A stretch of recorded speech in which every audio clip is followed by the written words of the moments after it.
Hello, everyone. I am Brianna Canetta from EXL Events, and on behalf of EXL and the Avoca Group, I'd like to welcome you to today's webinar on mock inspection.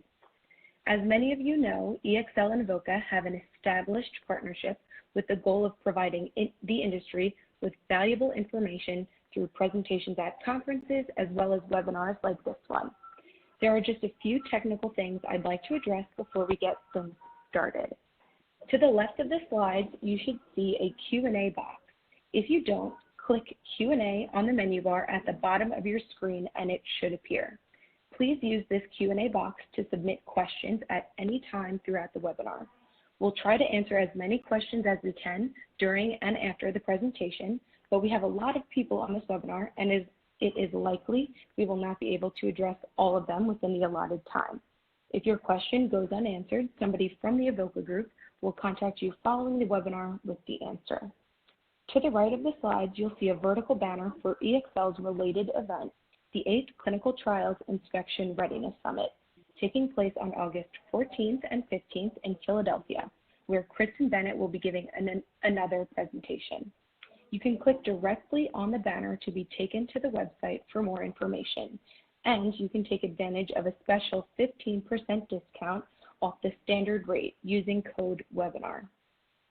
Next to the Q&A box on the left-hand side, you'll see a tab for our speaker's bio and handout. You can click on these tabs directly to expand the information. At Avoca, Kristen is the Associate Director of Client Delivery. Kristen provides consulting services and oversees client deliverables, systems, and processes across the Avoca Group. She has 12 years of clinical trial experience with expertise in clinical trial execution, process development, and strategic management. And with that being said, I would like to turn it over to the very experienced Kristen Bennett. Thanks, Brianna. Hi, everyone. It's nice to meet you all. Just a little background, and thanks for the intro, Brianna. So just a little bit about my background. I started off as a site coordinator at a large academic cancer center. That's how I started in clinical research. And within there, I worked there for 8 years and transitioned within the institution to supervisory and management within the research division. And then I made the jump over to the industry side of things. Worked in data management for a small amount of time and then moved to project management, working as a project manager in a slew of studies in both small and large CROs. And now, as Brianna mentioned, I work as the Associate Director of Client Delivery at Avoca, which has 2 different realms of things I work. I help oversee the Avoca Quality Consortium, which I'll talk a little bit about, and then help oversee our consulting projects and businesses as well. So just a quick breakdown of the webinar objectives today. So we'll talk and demonstrate how periodic screenings are important for inspection readiness. We'll also discuss those hidden challenges that lurk and highlight how periodic screenings can bring these items to light. Then we can also formulate remediation plans that are organizationally focused and not study specific, again, to kind of highlight and bring out those systemic changes for remediation plans. The agenda will actually kind of go to some polling questions. And then we'll talk a little bit about this evolving and complex GCP landscape, just to give us a good baseline for our discussion, and the importance of periodic health checks and screening, considerations of your inspection readiness and wellness plan, and then what those checkups and screenings are, what should be in your toolbox to conduct those checkups and screenings during the life cycle of your study. And then we will go to a question and answer session. So first off, for anyone on the call who might not be so familiar with Avoca and what the Avoca Group does, the Avoca Group is a life science consulting firm. It was founded in 1999, so we are happily celebrating our 20th anniversary this year. And we're dedicated to improving the quality and compliance in the clinical trial execution process. So we do that through our consulting and research services, where we conduct annual research based on the key challenges that we faced within the industry and share our findings at leading conferences and throughout our Avoca Quality Consortium. So, and then in 2011, our research revealed that there was a divergence in the perception of quality. And this was specifically on the level of quality that sponsors felt like they were getting from providers versus what the providers felt like they were delivering. So these findings were shared with the FDA, and Avoca was asked by the FDA if we could help overcome those challenges. And that was the birth and the start of the Avoca Quality Consortium. I'll talk a little bit more in detail about the Avoca Quality Consortium in the next couple of slides. But just want to note there's another icon here. So Avoca has a third part of the business, which is focused on transforming provider qualification, and that's called our Diligent Qualification Platform.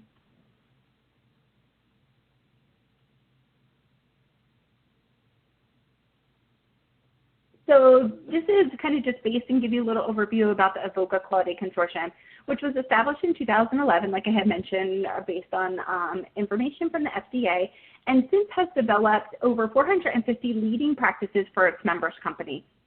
So basically, each member organization receives company-wide access to our AQC, that's what we call it, AQC Knowledge Center, containing these leading practices, as well as access to archived research that we conduct and webinars similar to this one. So you can go on and listen to the webinars and get a training at any point in time. The leading practices are developed by synthesizing the content from a wide range of sources. So these sources could be the donated member leading practice materials, health authority regulations and guidance documents, expert group publications, and thought leader presentations, and then, of course, technical papers and blogs as well. This is just a shot of our current AQC members as of June 26th. As you can see, we have we just hit our 100 member company, and the member companies include small, medium, and large biopharmaceutical organizations and clinical service providers, with a roughly 70% that are sponsor companies. So if you don't see your name on the slide, if you see your company's name on the slide, let's first do that. If you see your company's name but don't know how to access the Avoca Quality Consortium Knowledge Center, please let us know. Get in touch with EXL or Avoca after this, and we will be sure to request and get you credential login. If you don't see your company's name and want to learn more about becoming a member company of the Avoca Quality Consortium, do the same thing. Feel free to visit our website or reach out, and we will be sure to give you more information. So next we'll move it to a polling question. And I will read up, and then Brianna, will you take this to read the answers? Has your company established any good measurements or indicators of inspection readiness? And then the three answers would be, yes, we have fully established process to measure inspection readiness. Somewhat, we are in the process of establishing ways to measure inspection readiness and/or mock inspection process. Or no, we have no formal mock inspection or ways of measuring inspection readiness.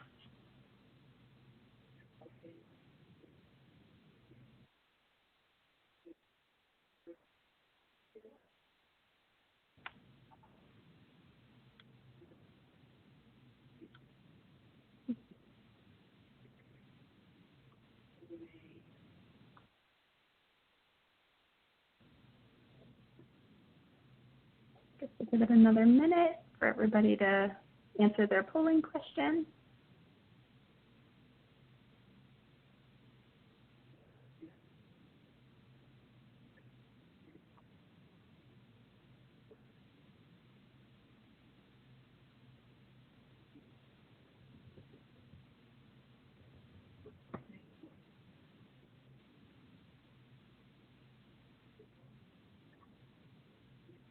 Wanted to check in.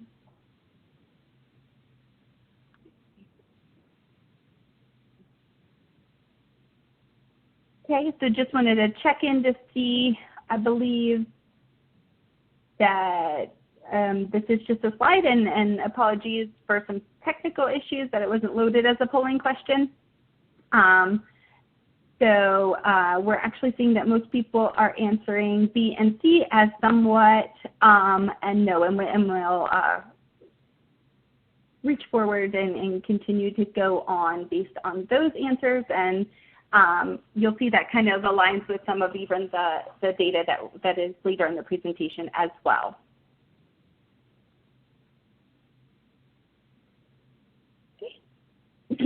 So first, just kind of want to talk about the evolving GCP landscape. So the number of inspections are on the increase worldwide, and ICH E6R2 implementation is of course expanding. We all are very aware of that. Regulators are sharing information and approaches among themselves. For example, the EMA and FDA are conducting joint inspections, increasing use of global data in newer markets, emerging market regulators starting foreign inspections, the focus on data integrity, specifically in electronic systems like eTMF and eCOA systems, the challenge of emerging technology solutions like artificial intelligence and wearables, and applying quality principles to those technologies, all while trial design is becoming more complex and innovative. Just want to note that with this evolving GCP landscape, there's some hesitancy around inspections right now, and it's because we don't know what to expect for the studies being inspected under R2.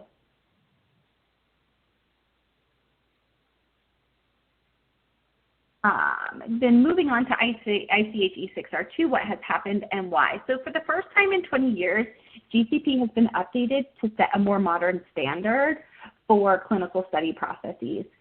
Based on GCP inspection findings, topics and expectations surfaced that needed further clarification and guidance. There's been an evolution in the way we conduct trials, which was imperative to the pharmaceutical industry, and the regulations had to be modified accordingly to keep up with those, the way we have been evolving conducting clinical trials. We, of course, need to conduct trials more efficiently while drive costs down, while also becoming, trials are becoming increasingly complex. All of this while improving patient safety, rights and data integrity and reliability.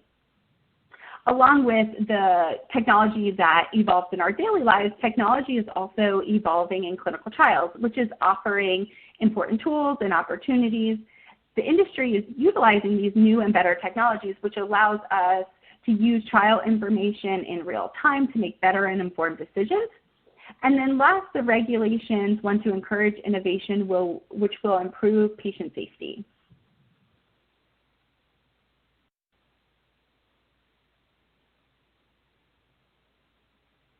Oops, sorry about that.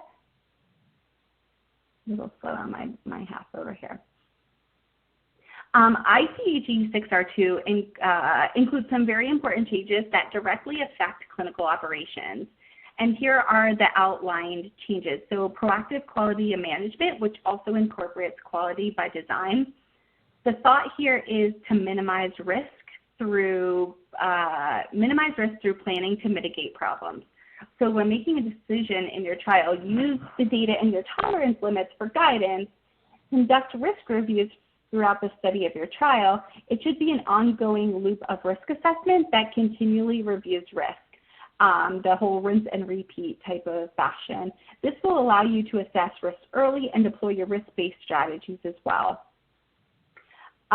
which is a good segue over to risk-based strategies. This allows you to provide oversight to the risks that are proportionate to the risks of importance.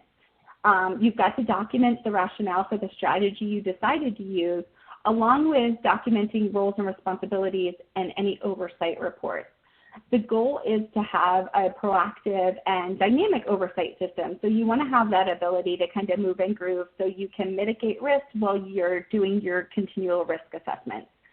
A key highlight here is that the plan, so risk-based monitoring plan, risk-based oversight plan, et cetera, must be documented as part of your quality management system. And then last here is oversight is specifically called out to note that regardless of resourcing, sponsors and investigators retain accountability for quality. And then next up, moving on to electronic systems.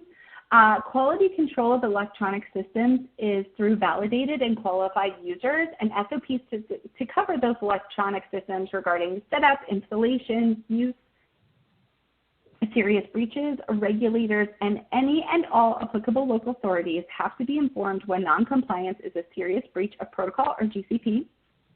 And then, of course, essential records. So ALCOA was amended to include a C, so now called ALCOA plus C. The C stands for complete, which is to note that your source document should be complete.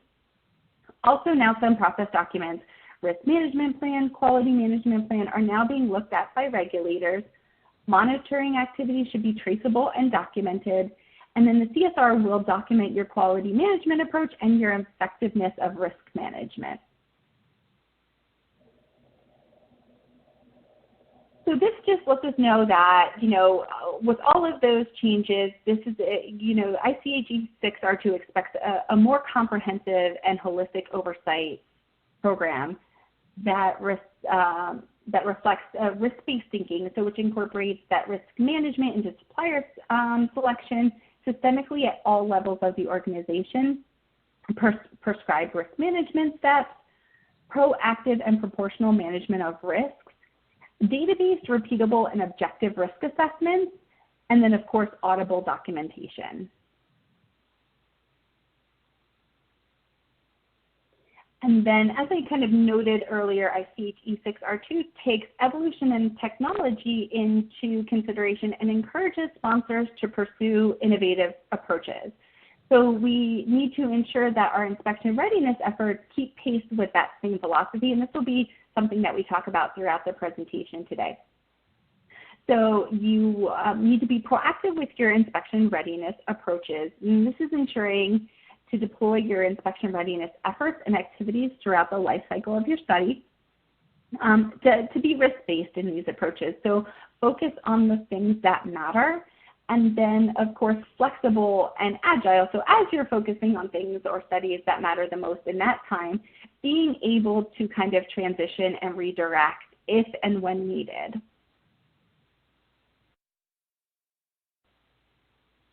So now we're going to move and talk about the importance of periodic health checks and screenings.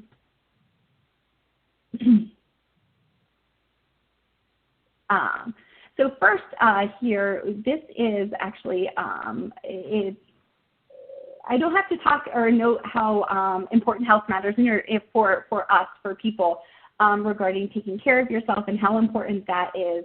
But to do that effectively, we also know that health screenings help us be proactive with our health as well. So we can find diagnoses in earlier stages, help rectify a condition with diet and exercise instead of possible medication, things of that nature. So basically being proactive about our health is very important as well.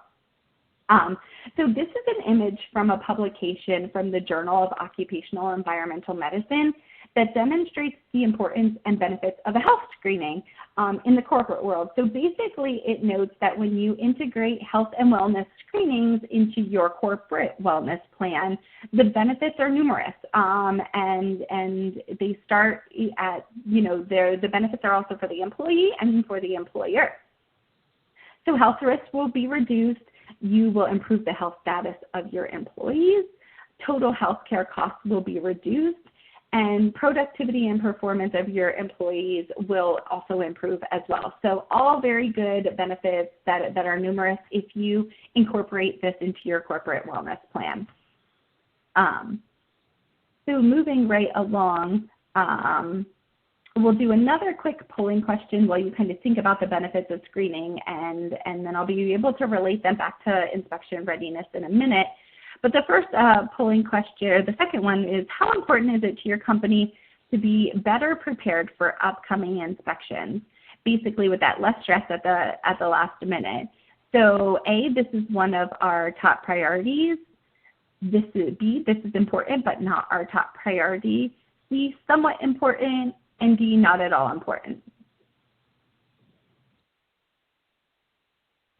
Give everybody a minute to think about that.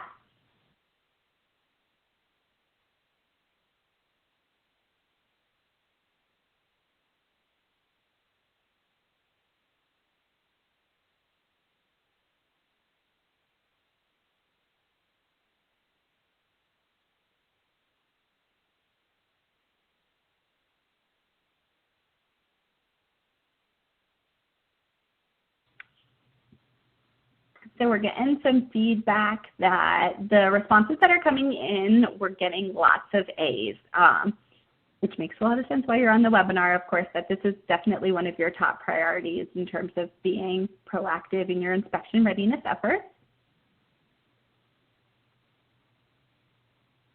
And then we're kind of seeing then some B's and then some C's. So right now there are no D's at all, which is great to hear, and helps us understand the population that's listening. So kind of going back, I used the exact same image from the previous, from the publication regarding the benefits of inspection readiness, and you can almost completely transition it into inspection readiness. It directly relates in our clinical research world. So keeping up with your study inspection readiness screenings will help you reduce the risk of regulatory inspection findings. That's a good check. Improve your ability to always be ready for an inspection. Reduce future remediation costs, which we know can be in hundreds of tens of millions of dollars regarding remediation costs. And then improve and simplify future study and organizational inspection preparedness. So this is a huge bonus because this would change your organization as a whole and bring out any systemic issues that you could ensure that not every study would continually make the same mistakes. So moving on to this, we're going to do a couple of slides based on some data of real-life examples of a baseline survey that was given to an anonymous study team at a sponsor company prior to implementing quote-unquote health checks. And we'll see some trends in this data. And how we broke out the data to present to you is based on the life cycle of the study. So I'll just kind of call out where we are looking and what the life cycle of the study is. So first here is the first subject in group. And when the study team was asked who was accountable for inspection readiness, 60% felt as though the core team and extended core team were accountable, and roughly 25% picking the global study leader. Then next, the team was asked to rate their level of understanding regarding what is required for a study to be inspection ready. The breakdown is 54% picking moderately understood and approximately 29% choosing clearly understood. A smaller chunk, about 12%, being somewhat aware. And then we'll just keep moving on and we'll discuss as a whole.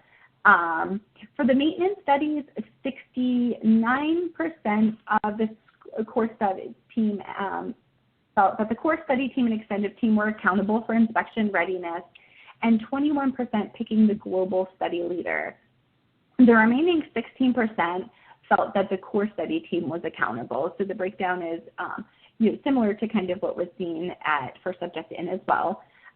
When asked if the level of understanding to be inspection ready, 52% felt that they moderately understood and 39% felt that they clearly understood, leaving the remainder of 16% felt that they were somewhat aware of inspection, what the level of understanding to be, what is required to be inspection ready. Then for the database lock milestone studies, the 61% of the team felt the core team and extended team were accountable for inspection readiness, and 22% picking the global study leader. 11% felt that the core study team was accountable, and then the remaining 5% felt the director of clinical development was accountable. So when asked if the level of understanding to be inspection ready, 50% felt that they were moderately understood, and 27% felt that they clearly understood, and then 22% felt like they were somewhat aware. So kind of just looking at this data now that you know from the different life cycles of the study, it brings the question with a clear understanding using database locks, since it's at the end of the life cycle of the study, and you definitely want to be, understand what it means to be inspection ready. 27% had a clear understanding of what it is required to be inspection ready.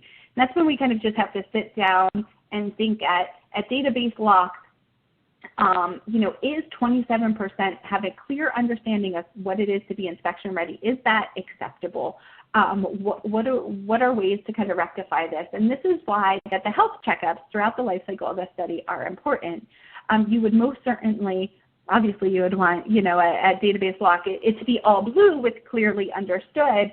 But the ways to kind of figure all of that out is to let the health checkups help teach the study as the life cycle of the study goes on. As we kind of know, there are just some people that need to be exposed before they truly understand the concept. You can use a real life example of touching a stove. You can tell somebody not to touch a stove, that it's hot, don't touch the stove. Not until they touch the stove, even if it's for a minute, do they truly understand that, yes, that is very hot, I will never touch it again. So you kind of just need that bit of exposure to understand the concept. If you think I'm probably talking about my two toddlers with that real life example, you are correct. But not all people on study teams have been exposed to an inspection and in which they lived through it and have those scars to kind of understand, oh, next time I need to do this. I understand how important inspection readiness is throughout the life cycle of the study because we scrambled at the last minute, et cetera, et cetera. So mock inspections and the health wellness checks give people the exposure to that quote-unquote burn and the ability to learn and understand what is required for a regulatory inspection earlier. So then kind of moving on, now this is again, through the life cycle of studies. So first we'll talk about first subject in milestone studies, but basically this question, this slide demonstrates the answer to the question, if your study was inspected today, how confident are you with your functional group area's level of inspection readiness? So 73% responded that they are somewhat confident, and 20% responded that they are very confident, and then 4% said that they are extremely confident, and 2% said that they're not so confident. Moving along to the maintenance studies, the distribution becomes a little bit more defined in terms of 60% responded that they are somewhat confident, and 26% responded that they are very confident, and 13% responded that they're not so confident. And again, this is during the maintenance of the study. Then for database lock, basically you're one or the other for database lock for this group. So you were either somewhat confident or not so confident. 83% responded that they were somewhat confident, and 17% responded that they were not so confident. So I guess it's important to note that at database lock, no one was very confident or extremely confident on if you were inspected today, how your functional area's level of inspection readiness was. So this kind of goes back to those earlier slides too regarding what is required to be inspection ready. If you aren't completely clear on what requires you to be inspection ready, how confident are you that you are going to be inspection ready? It helps to obviously know and have a clear understanding of what the event is and what you need to do to be ready to the event to have that confidence in your inspection readiness efforts as well. So then kind of moving on to knowing all of that information of just a real life example, it kind of moves into how do you start? How do you go from here? So you could build an inspection readiness and wellness plans, and the things to consider match the same inspection readiness needs that we discussed earlier to keep up with that philosophy of pursuing the innovative approaches. So you most certainly want your inspection readiness and wellness plan to be proactive and forward-thinking and have an active approach instead of a reactive approach. You want it to be risk-based, focusing on those risks that matter. So if you were the head of QA, which studies would you focus your time and your resources on? Probably your registrational studies or the ones of high importance. And then, having your approach be flexible and agile. So, again, back to if you are the head of QA and you're doing your inspection readiness efforts and you're doing mock inspections for these registrational studies or whatever you may be doing, to ensure that you are having your inspection readiness activities throughout the study. You get information from a study that maybe a study experienced investigator misconduct or similar. You would have to be able to have that approach really flexible and agile to redirect your wellness plan and your approach to also make sure you address any other studies as well that are needed. So moving on to our last polling question. So at your company, when do you prepare for an inspection? A, at the time we file a new application. B, on a continual basis. C, when we anticipate an inspection for reasons other than filing. D, we don't prepare for inspections. Give everybody a couple of just quick minutes to put their answers in, and then for our group to give the answers that I can read aloud.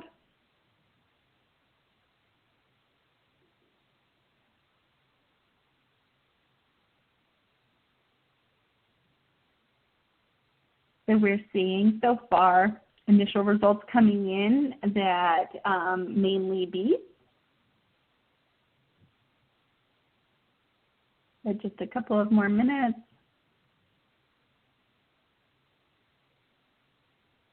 Okay, so seeing mainly B's and a couple of A's and C's. So mainly everybody is doing it on a continual basis. Few people are doing it at the time we file a new application, and then a few are also doing it when we anticipate an inspection for reasons other than filing. Thank you for your answers, everyone. So here is kind of just an image that we'll talk through, but shows basically the benefits of putting effort to have a healthy inspection readiness state throughout your study. So as you can see, the quality activities, which is your vertical line here, requires a little bit more effort throughout the study and essentially over that time horizontal line. So, but if you put forth that effort, your inspection preparation efforts at the end are a lot less painstaking.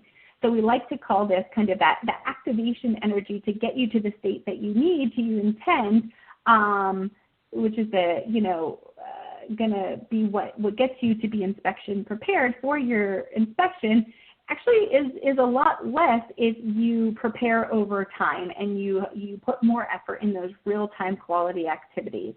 You can actually see the little person that had the lower level of real-time quality activities is literally pulling their hair out.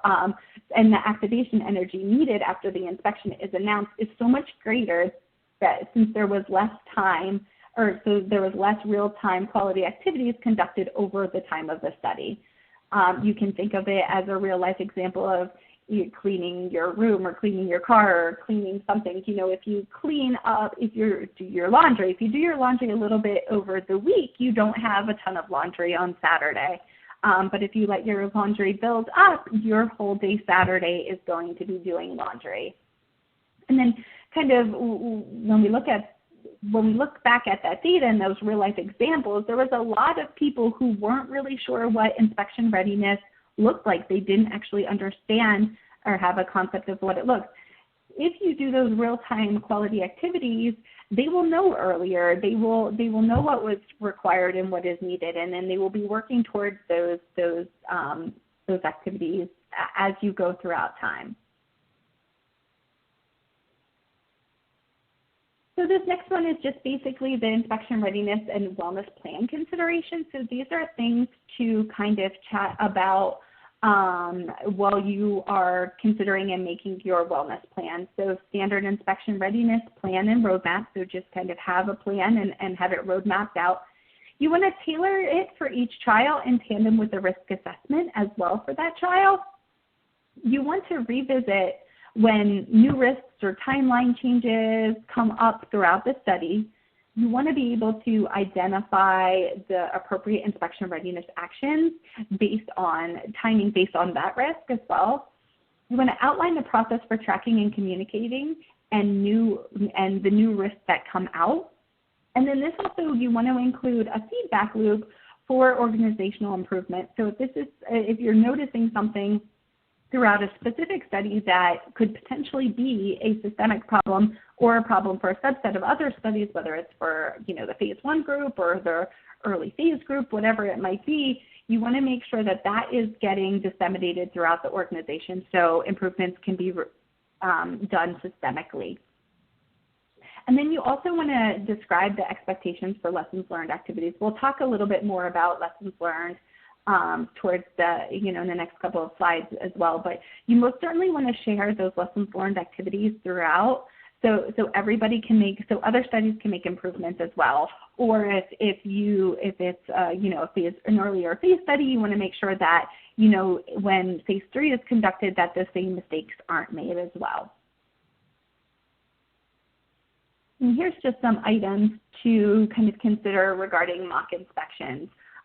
What areas need to be considered when you are conducting a mock inspection, based on the specific functional groups, who needs to be involved, and what are the appropriate timing for the mock inspection. So based on when you plan out, your NDA submission, you want to make sure that you give everyone some appropriate time to do a mock inspection to get the report back and be able to work on the observations and the remediations based on the observations from the mock inspection, so you can make changes before your real inspection. So all of that timing should be accounted for when planning for mock inspection. And then this is a slide that kind of speaks volumes, and I often like to present it because it hit me hard the first time I saw it too. So for, in your inspection readiness plan, you definitely want to, there's common risks to consider, and these are based on the common inspection observations that we've seen. And the key here is that you can see the bottom arrow, which is the time arrow. So from 2014 to 2017, the inspection observations that were most common were all the same. So people were not learning and changing their approaches during, over essentially 3 years, that we keep essentially making the same mistakes when we're being inspected. So some of the notes and the common ones to include, to consider here are your TMS, so your trial documentation, your critical trial processes, so the informed consent process, your protocol deviation process, your monitoring process, all of those processes are so vital to conducting your clinical trial, but you definitely want to make sure that they are clean and that you are assessing them throughout the life cycle of the study. Also want to ensure that when you're looking for your inspection readiness plan, that you are including investigator site trial execution, and then, of course, anything that's related to data integrity. So those clinical trial data and analysis sections of your study, and then obviously team knowledge and preparation for an inspection. So then next is kind of, what's in your toolbox when you're doing these checkups and screenings? How do you conduct them? You've got your plan, but how do you conduct these? So, you want your activities to be planned throughout the conduct of the trial, and we talked some about mock inspections and how that is something, but all of these other types of things are things you can do throughout the conduct of your trial to ensure that you're getting your pulse checks and those periodic screenings for your health checks. You would want to assess the document control and check server reviews, co-monitoring and on-site visits, sponsor oversight visits, metrics and your performance reviews, investigator site risk review, periodic self and or independent assessments. So that's either, company doing it as a whole or bringing in a consultant of sorts, regular risk assessments and reviews, issue management with proactive storyboarding, audits, scorecards, and of course, mock inspections as well.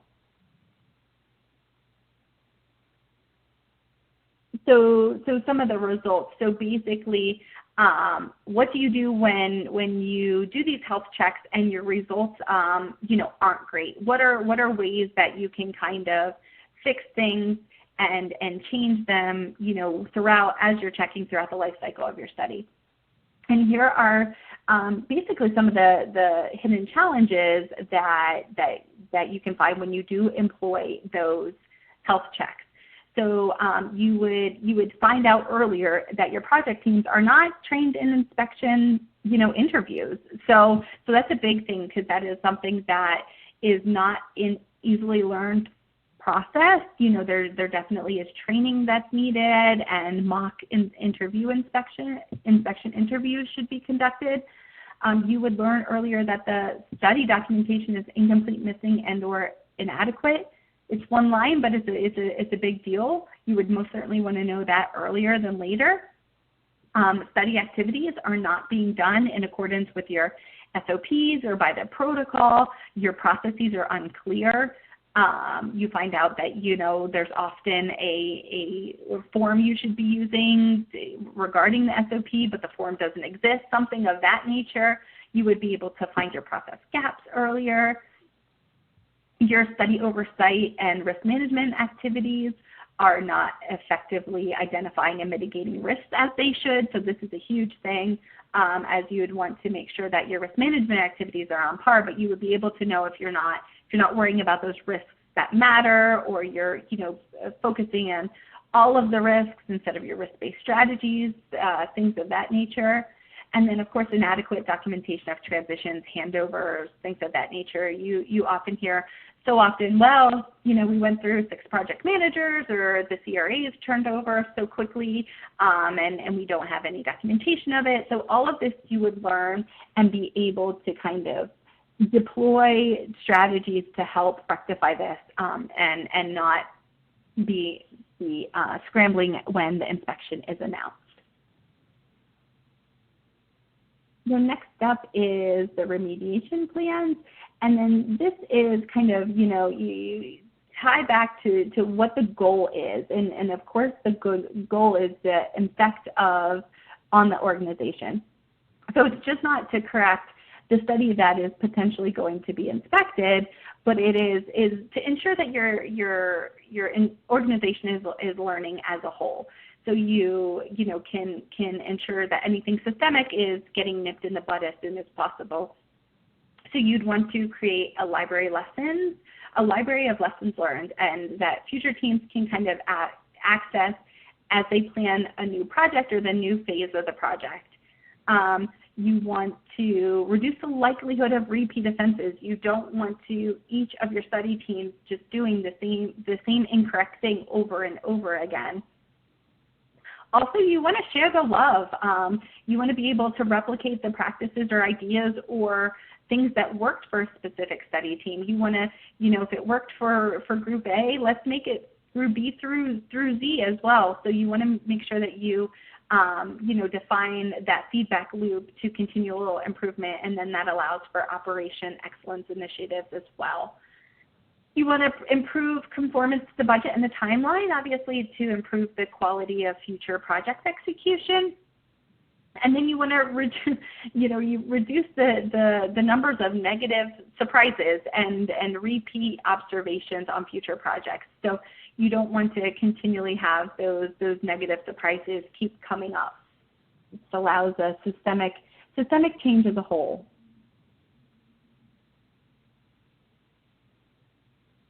So basically, in summary, the competence of risk-based inspection readiness is narrowed down to 3 key steps. And the first one is to assess. So you want to evaluate and measure and kind of know what you're working with. And that kind of relates back to that study team of actually understanding what inspection readiness means.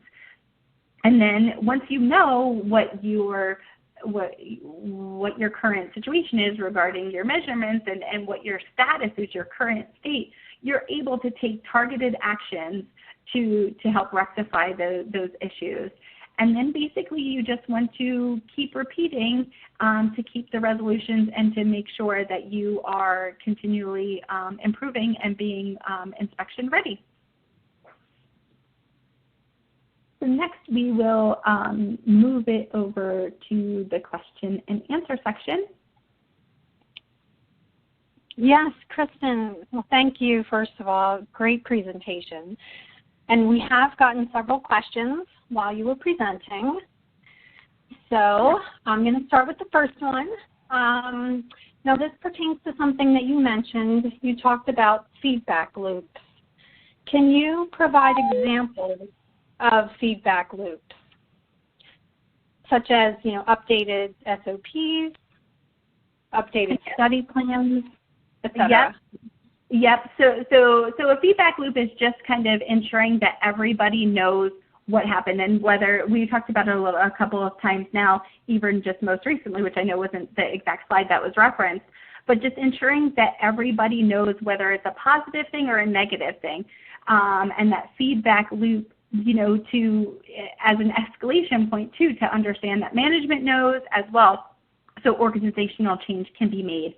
So a feedback loop in my mind could be, one study, they're always there's a hierarchy of some sort within our organization. So one study would come up with either, this process that's working well. I'll try and change it to a positive side of things too. So this process that's working well because they developed it, basically mitigating a risk or whatever it might be. So they're able to deploy this and it's working really well.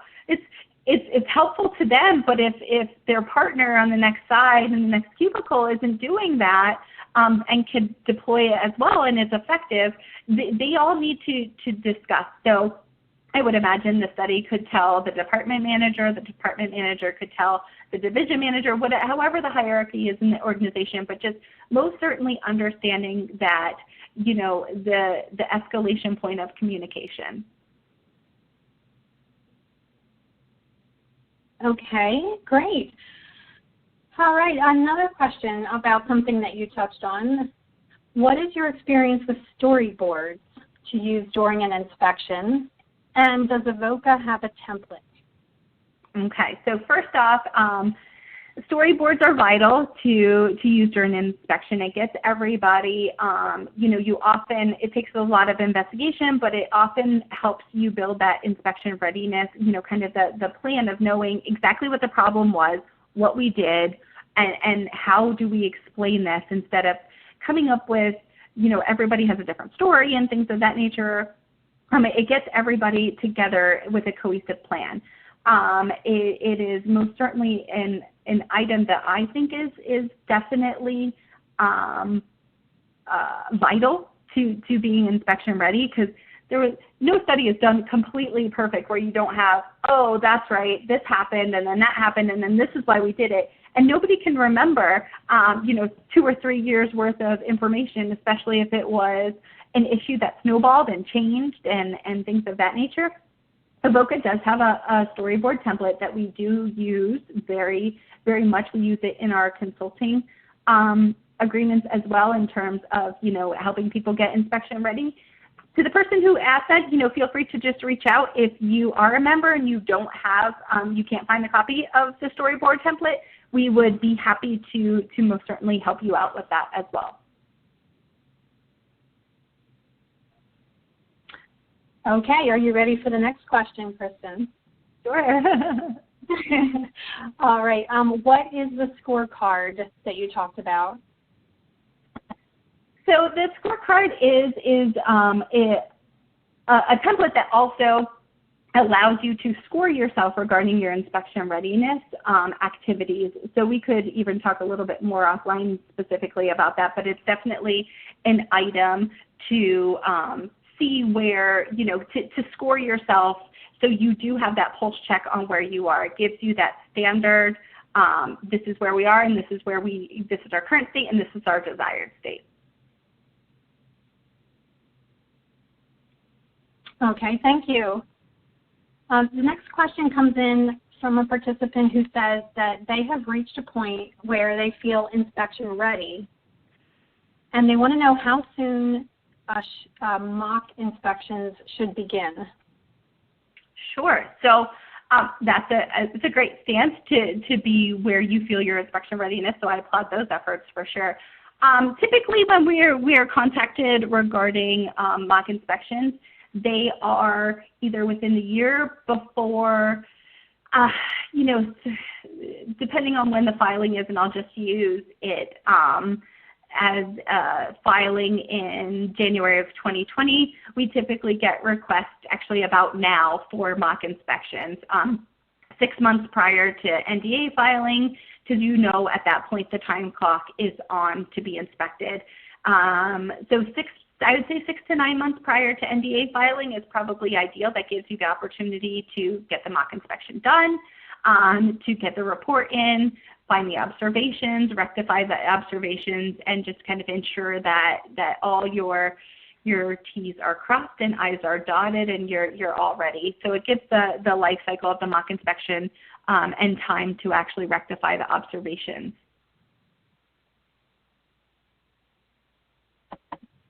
Okay, thank you, Kristen. Got another question for you here.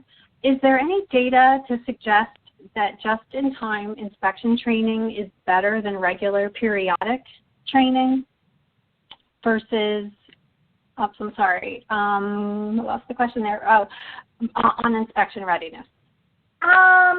So I definitely think that if you just think of it more in general of information load, I definitely wouldn't hold all of your just-in-time inspection readiness training at the end, you know, other than periodic training. You don't want to overload everybody, because if you're going to train your staff or you're on inspection readiness, you want them to actually learn it and understand it and absorb it and be able to use it.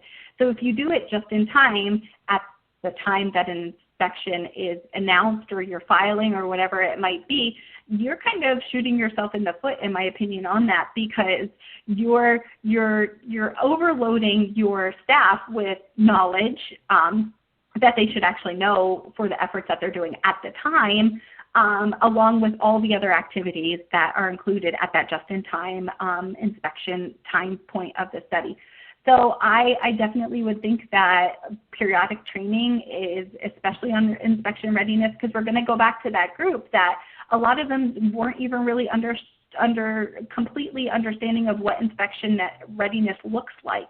So you want to get that clear. You want everybody on the same page. You want them to know their expectations before you wouldn't want to overload them at the last minute.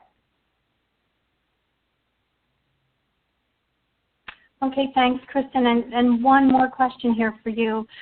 Has Avoca seen any areas where clinical operations and quality assurance can do better in terms of partnering to prepare for inspections? Yeah, definitely. So most certainly. So both clinical operations and QA should work together, kind of back to the storyboarding as well. On the storyboarding efforts, that's a huge task, and that is definitely something that both ClinOps and QA should work on together. You also want them to kind of work together on inspection interview training of the team, the do's and don'ts of inspection interviews, reviewing most challenging questions, conducting mock interviews of the staff. A lot of people have never been interviewed before, and we do know that that's a big part of it. Also, they should work together on, regarding inspection readiness, work together on ironing out the logistics of hosting the inspection. So the back room, the front room, things of that nature. There's lots of stuff that, the ClinOps and QA group could do together to partner for inspection. They're the dream team for sure, so they have to work together. Thanks, Lori. So I'll wrap it up here as we're kind of almost at the top of the hour, and just going to hand it over to you, Brianna. Thank you so much. Well, on behalf of EXL and Avoca, we would like to thank everybody for joining us today. We hope that this was helpful for you and your team. And I would like to remind everybody that this webinar is a preview to Avoca's session at EXL's related event, the 8th Clinical Trials Inspection Readiness Summit. And all of the attendees of the webinar can use code webinar for a 15% discount off the standard registration fee. You can click the banner on the right-hand side to get taken to the event website where you can see the full agenda, speakers, and more information there. Once again, thank you so much to Kristen and all of our attendees, and we hope to see all of you sometime again in the future.